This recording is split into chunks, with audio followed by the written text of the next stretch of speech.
So now, when you're doing different treatments with them, I'm imagining they're all different. They're all different, yes. Yeah. So you get to do everything 3 times. Yeah, so one doesn't work for this, but it might work for this one. Right. So what are some tips that you can think of for people? Because I know a lot of families now have more than one. Yes. And so what keeps you sane? What keeps you driven to say, okay, I tried this particular diet, with this daughter, but gosh, this one needs to also have this removed. Yeah. How do you know? Do you follow your instincts? Like, how do you know where to go with each child?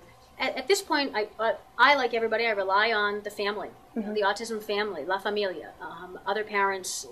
Facebook has made it very easy to connect. There are Yahoo groups within biomedical treatment that you connect with, and you get to know who you trust, and you learn from other parents. There are doctors who are very helpful at this point, thank goodness. Yes. I mean, especially you have to look for them. Well, and especially when your children were first diagnosed. Yeah.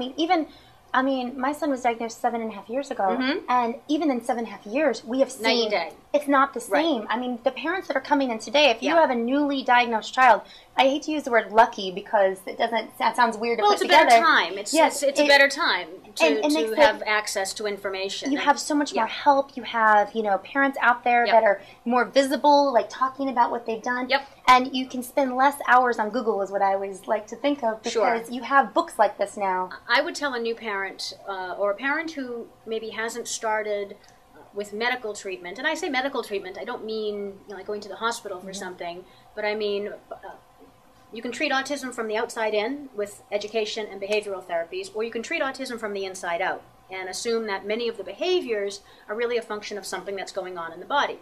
Think about if you have a migraine. Could you ever take a test in school when you have a migraine? Of course not. So if our children have headaches or gut pain or some sort of a sensitivity, unless we address that on the inside, you can't really expect a speech therapist to be able to do her job, or an occupational therapist or a teacher.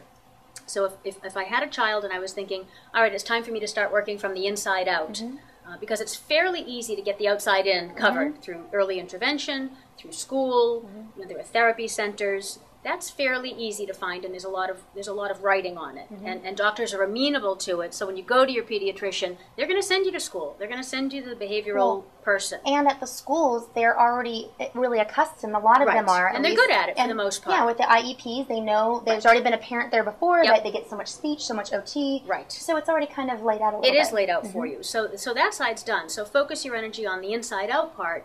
And I send parents to, the National Autism Association. I send them to Talk About Curing Autism, or TACA, which has chapters all over the country, as does NAA. And I send them to Generation Rescue. And there you get immediate hands-on help. Because it's good to have somebody hold your hand. Like you said, we're used to going to the doctor and they tell you how to fix whatever is the situation. We don't have that luxury with autism yet, for the most part. So we are each blazing our own trail for our kid. But it is much easier now when you can go to a TACA meeting and they will give you a book. Oh, it's a folder, it's a huge binder. It's a thick binder, and you leave with that, and it's like a toolbox. So you don't have to recreate the wheel like I had to in 1999 when I was on an AOL chat room. I was like, I'm talking with strangers on a computer, and this is really weird. And now, sort of what we do now I tweet strangers, 140 characters. But that's where NAA, TACA, Generation Rescue, get to them. Go to conferences when you can. Go to Autism One. Go to the National Autism Association conference if you can swing it. And if you can't, there's DVDs that you can buy, and you can upload those. So. And trust your instincts. You don't have to throw the kitchen sink at your child. You don't have to mortgage your house on day one. I like how you said day one. Well, maybe day 5. I'm not going to tell you what happens on day 5. Call me. There are steps that you can take. You can start off easily. You can start off in your kitchen. I mean, start in your kitchen, and that alone can have a huge effect on your children, and it's just food. Now, your pediatrician may say to you, there are no studies that show that changing a child's diet has any effect on autism.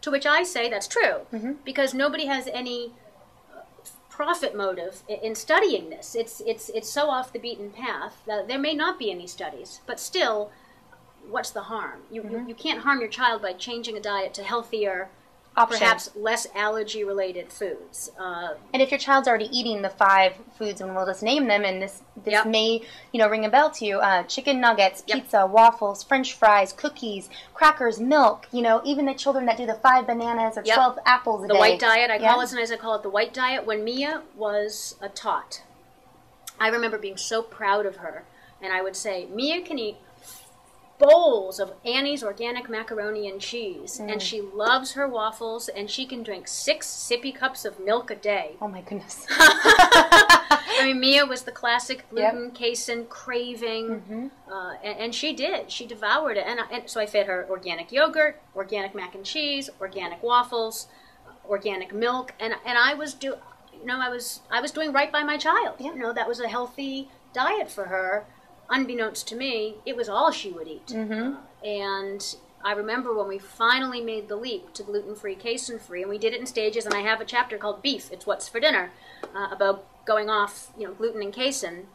And I'll tell you that our first breakfast was potato chips and orange juice. Wow. Yeah, that was all I could come up with. Yeah. I was like, I know there's no gluten or dairy in this. Eat it. I'll figure it out when you're in school. That's awesome. That's what they had for breakfast. And we survived. You know? So now you can go online, you can go to TACA, they have gluten-free in 6 weeks. Bing, bang, boom. They walk you through it like it's Weight Watchers. So day one, take here's advantage. Your menu of this. That's right. They even have a version of how to do on food stamps or on assistance. I've seen that. Because it can be expensive. And autism treatment and the road to recovery, for the loaded word that recovery is, but the road toward improvement shouldn't simply be for people who have a pocket full of money. It's just not fair. Well, because autism doesn't discriminate. It sure doesn't. It doesn't. Autism doesn't care if you are black, white, purple, green, orange, or if you're rich, poor, medium, in between. It doesn't. So, So to find ways, and that's where the parent network comes in of tidbits for help. If you go to Amazon, you buy by case, and you order every month, you get 15% off plus the case discount. And, so you get. And you start to be very creative. I mean, I know I go to my local health food store, and I do buy cases of stuff, and I freeze, and I can get case discounts. I walk in, they know exactly who I am. I'm the crazy mom that buys a whole bunch. It's so funny because I only have one, and when I'm buying everything, how many children do you have? But it's because I know in the long run I'll be saving money.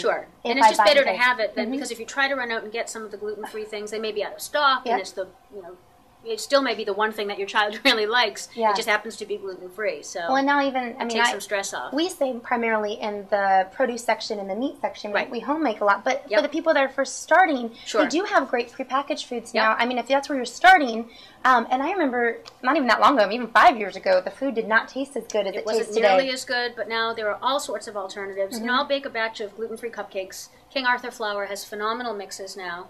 And I throw them in the freezer. So when I hear there's a birthday party or there's something, it's just easy to pull them out. It has gotten much easier. And for all of us, for a healthier diet, sometimes we forget mom and dad need to take care of themselves too. And as moms and as women, sometimes we put ourselves last. There are 2 pork. I remember, my mom. There's 2 pork chops left on the plate. I'm not hungry. You can have it. It's the burnt toast syndrome. Mom's hungry. Mom would like to eat something, but mom is usually the one who says, no.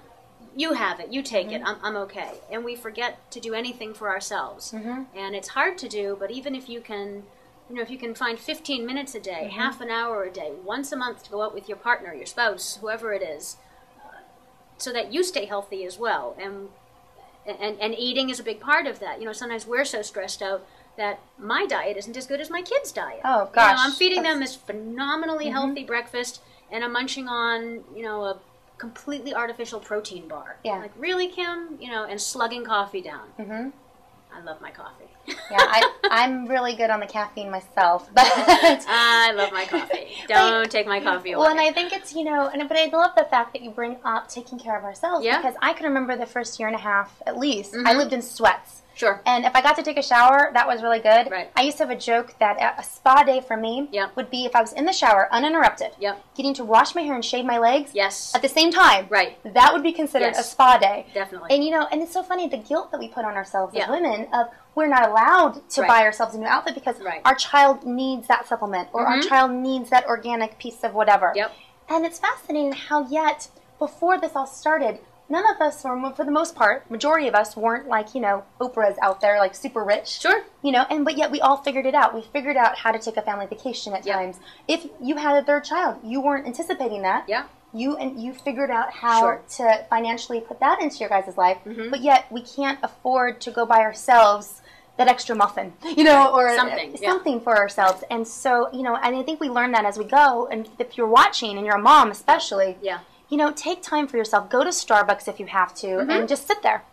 Even if you can't afford a cup of coffee, you know, sit there and relax with a book. A big portion of what I wanted my book to do, yes, it's for the autism community, so that it's sort of I'm not a touchy-feely, huggy person, but it's like it's like a book cocktail for all of us, you know, that you feel not so alone. Yeah. But I really wanted it to hit outside of the autism community, because in everyone's defense, you can't help someone if you don't know they're in need of help. Absolutely. You know, and a lot of us don't ask for help. And none of us, women are horrible at asking for help because we look weak or we're just not supposed to. So I'm really hoping that maybe the mother-in-law who doesn't get it, you know her, don't you? Yeah. The neighbor who doesn't get it, and her perfect child didn't make the varsity soccer team at 4, and she's apoplectic, and you just want to, you know, you want to send her to the moon. You know who the people are who should get it, but don't. So if you can give them a copy of the book and say, oh, this was really funny, I think you'll like it, they'll realize by the end, holy cow, this is what you're going through? Yeah. Okay. And if somebody says to me, and I'll hear from people outside, in the outside world, you know, what can I do for a friend? I said, here's what you can do. Because you might as well, if you don't give somebody something concrete, chances are they're not going to create something on their own.